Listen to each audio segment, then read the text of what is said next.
So talk to me about flavor camps as a tool for analyzing spirits. It seems like Yeah, flavor camp is the name, but then flavor camps is also an organizing or analytical device that you use. Can you walk us through that? yeah, exactly. So definitely the name was chosen because of the duality of like camp, community, bringing people together to explore flavor and being able to taste and understand spirits and other products.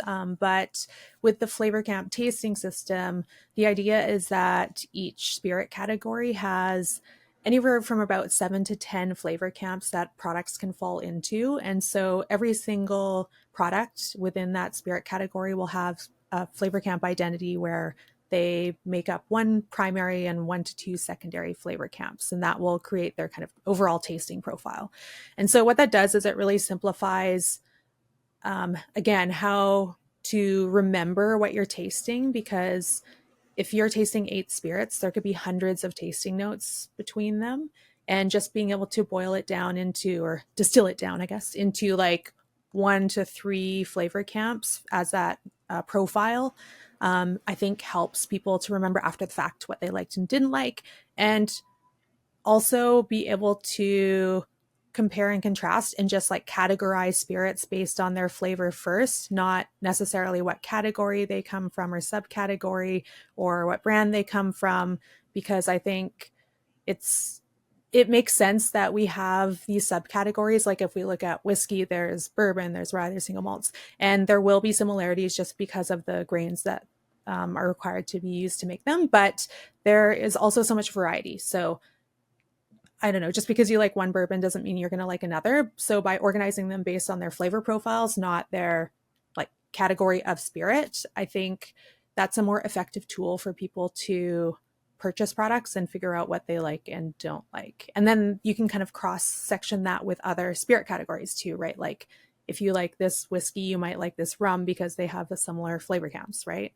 So it's all about flavor first is like a big thing I focus on, and just organizing and talking about the flavor of products and not being necessarily impacted by the price or age or the brand name.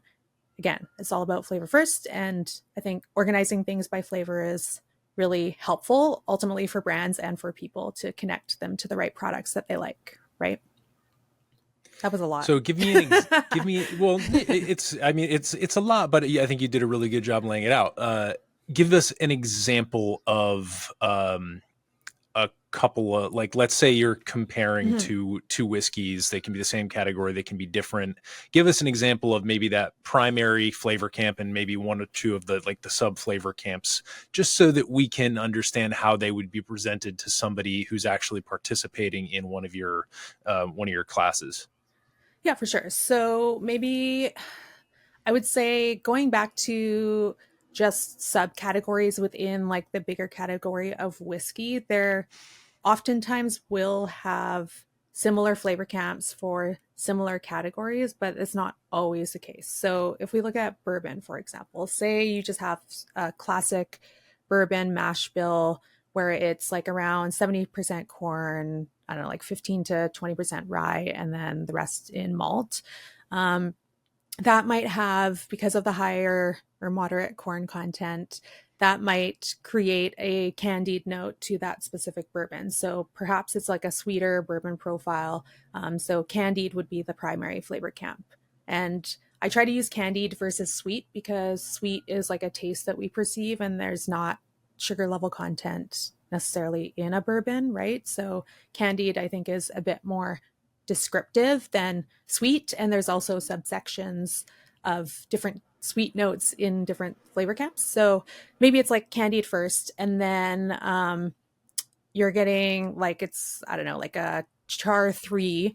And so it's not super heavily charred barrels that it's being aged in. So you're getting some of these baked notes. So the things like the vanilla, the caramel um, type of thing. So it could be a candied primary flavor camp and then baked secondary flavor camp bourbon.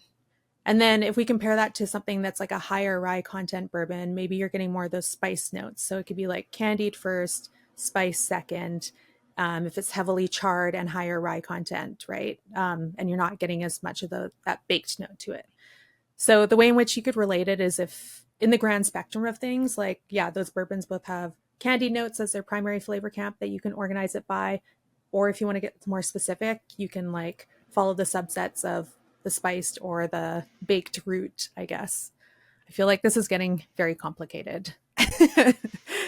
Well, I mean, ultimately, it is kind of complicated. Making spirits is complicated. Tasting Yeah, yeah. spirits and trying to analyze them is complicated. I think what appeals to me most about the system that you're describing is that it gives people an avenue by which to cross these membranes of the Mm, category lines, right? I think some categories can be a little bit flexible and porous. Like rum is pretty flexible. hmm. Gin can be very flexible. Hmm. On the other hand, some categories can be pretty rigid, despite the amount of variety in mash bills. I think of bourbon as a fairly rigid category that when people find themselves in that category and tend to they tend to form hard fast preferences and not really venture outside of that. And so it does, to me, the real appeal, not the real appeal, but one of the major appeals is that you're giving people a way to look at the complexity